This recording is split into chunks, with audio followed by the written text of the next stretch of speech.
नमो तस्य भगवतो अरहतो सम्मा संबुद्धस्य। भगवान बुद्ध ने अपने उत्तर में सारे राजसी वैभव को ना कर दिया।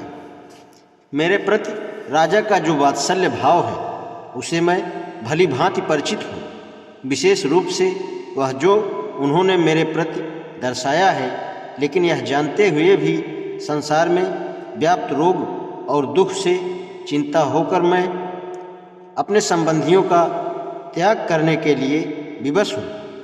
यह संसार में प्रियजनों से यह वियोग न होता तो कौन है जो अपने प्रियजनों के साथ रहने की इच्छा नहीं रखता। लेकिन एक बार ऐसा होने के बाद भी यह वियोग फिर दोबारा होकर रहेगा।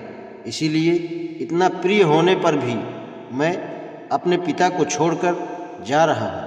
लेकिन मैं इसे ठीक नहीं समझता कि तुम यह सोचो कि मैं ही राजा के दुख का कारण हूँ, जबकि अपने इस स्वप्नवत समागम में भी वह भावी वियोग की चिंता से पीड़ित हैं।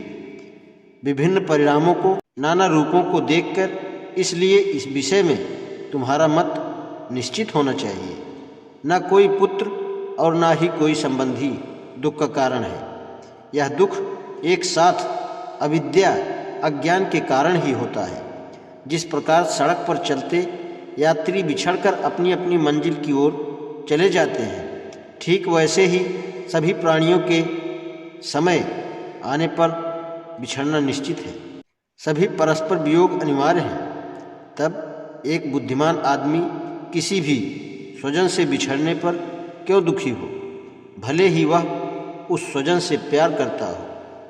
अपने संबंधियों को दूसरे लोक में छोड़कर आदमी यहाँ चला आता है और फिर यहाँ से छीन लिए जाने के बाद वापस वहीं जाता है, और वहाँ जाने के बाद वह अन्यत्र चला जाता है। यही मानव मात्र का हाल है। मुक्त पुरुष इस सब के लिए क्यों चिंता करे। माँ के गर्भ से जन्म लेने के क्षण से मृत्यु का अनुबंध स्वाभाविक है। तो आपने अपने पुत्र के स्नेह में मेरे वन गमन को असमय क्यों कहा। किसी सांसारिक वस्तु को प्राप्त करने के लिए समय गलत हो सकता है। समय कभी अलग न होने वाली चीज की तरह सभी के साथ संबद्ध है। समय संसार को नाना प्रकार के परिवर्तनों में से गुजारता है। जो समय सुख के लिए उपयुक्त है वही वास्तव में प्रशंसा के योग्य है। यह श्रेष्ठ विचार है कि एक राजा मुझे राज्य देने के इच्छुक हो और वह एक पिता के उपयुक्त भी हैं।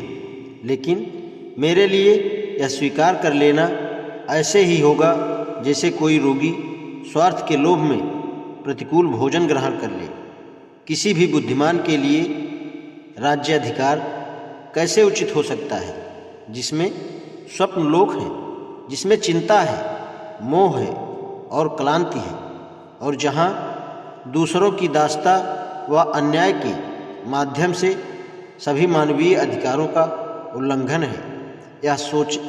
यह सोने का महल मुझे ऐसा लगता है जैसे इसमें आग लगी है। अच्छे से अच्छे भोजन विष मिले लगते हैं और कमल के फूलों की शांत सैये पर लगता है मगरमच्छ लौट रहे हैं। आज इतना ही। नमो बुद्धाय।